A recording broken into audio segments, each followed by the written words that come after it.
Hi guys, welcome to Your Earthy Black Girl. This is your host Sanaa, also known as Your Earthy Black Girl. Today I want to talk about potential and falling in love with someone's potential specifically and like getting attached to a potential because I feel like this happens to a lot of people. And I feel like I start all of my videos with that like, oh, I feel like first of all, I said I feel like a lot. And also I feel like a lot of people relate to this, which is all the videos that I want to make. I want to make videos that I feel like it's going to reach a wide audience so that you guys can hear my take on it and either resonate or it doesn't. But I still want to be able to share that with you guys. And this is a topic that I do feel like impacts a lot of people, especially in romantic relationships, friendships, things like that. Honestly, just human interaction. I feel like this topic is so relevant. The fact that people will get attached to the potential of someone, that alone has kept me in a lot of toxic relationships and toxic friendships, toxic romantic relationships, things like that, because I am thinking about someone's potential. And it wasn't until I saw, like, I don't know if it was a TikTok or an Instagram post that was like, the potential of someone is just what you would do in their situation. As in, what you would do in their shoes is how you view their potential. Like, you're thinking, if they just did this, everything would be okay. Like, literally, this is all they have to do. But that's just what you would do if you were in their shoes. And that's when everything clicked for me. Like, thinking about the potential of someone, and don't, by clicked, I mean like I understood it. Not that I applied it, because it has taken me a while and I'm still working every day to make sure that I apply this in my everyday life. But realizing that you attaching yourself and attaching your idea of your relationship with this person to what they could be and their potential is never worth it, in my opinion. And I've tried to explain this not only to myself but to so many friends. I'm like, you're going to spend all this time trying to bring out the potential in someone and form them into the best person they are meant to be, and you're not their mother. First and foremost, you are not their guardian. You are not their parent. That is not your responsibility to shape them up into the person that is going to be perfect for you, into their most potential version of themselves, because like, you're not raising them. Like, you can't, like that phrase, you can't raise a man. Like, no, you should not be raising anybody to be the perfect friend, the perfect boyfriend, the perfect girlfriend, the perfect partner. That's not your job, nor is it your responsibility. And I feel like I kind of made a video similar to this, but not only when you are attaching yourself to someone's potential are you taking on the responsibility of raising them into their most potential self, you're also taking on the responsibility of dealing with them at their worst. Which, yes, you want to do that in relationships. You want to be with your people at their lowest point and like come up with them, because like love story or whatever. But if you're up here and they're down here, I'm sorry, something's got to give. Like, you should not be lowering yourself to meet them where they're at and then bring them back up to where you already were. Like, that doesn't make sense. So not only are you signing up for that, but you're also signing up for, at any given point, you can do those two things. You can raise them to the person they're going to be. You can have dealt with them while you were working on it and they were working on themselves.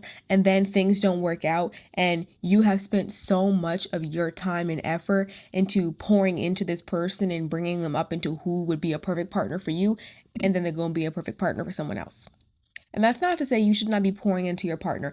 I am specifically talking about the people who are with someone or in a relationship or friendship with someone who genuinely has nothing to offer, who is toxic, who treats them terribly, who gives nothing at all, who is just so blah. And they are sticking that out, that terrible treatment out, in the hope that they will be better, because they know who that person is at their core and they know that they have the potential to treat them better. I'm talking to those people and those people only. So I'm saying, in that scenario, if you end up being able to change that person, which you're not fixing feelings, girl. Stop trying to fix people. But if you do end up fixing this person, one, I don't know how long that's gonna last, because if it's not their own doing, if it's not something that they genuinely wanted to do, then I don't know how much it's going to stay and how much it's going to stick, versus if it's you kind of forcing it into them.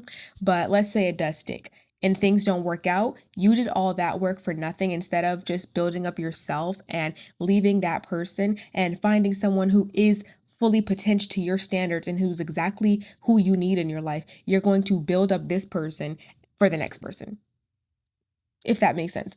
And that's not, I don't want my videos to come off as like negative or condescending or like doomsday mentality or anything like that to say like close off.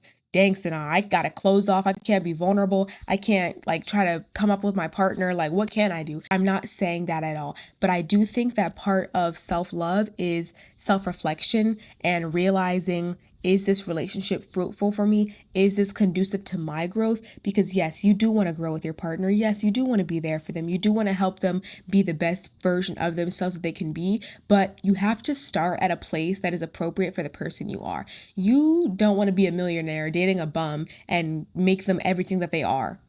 That's not fair to you, because what are they doing for you? And if they are providing something that you think is worth it, if you think that them,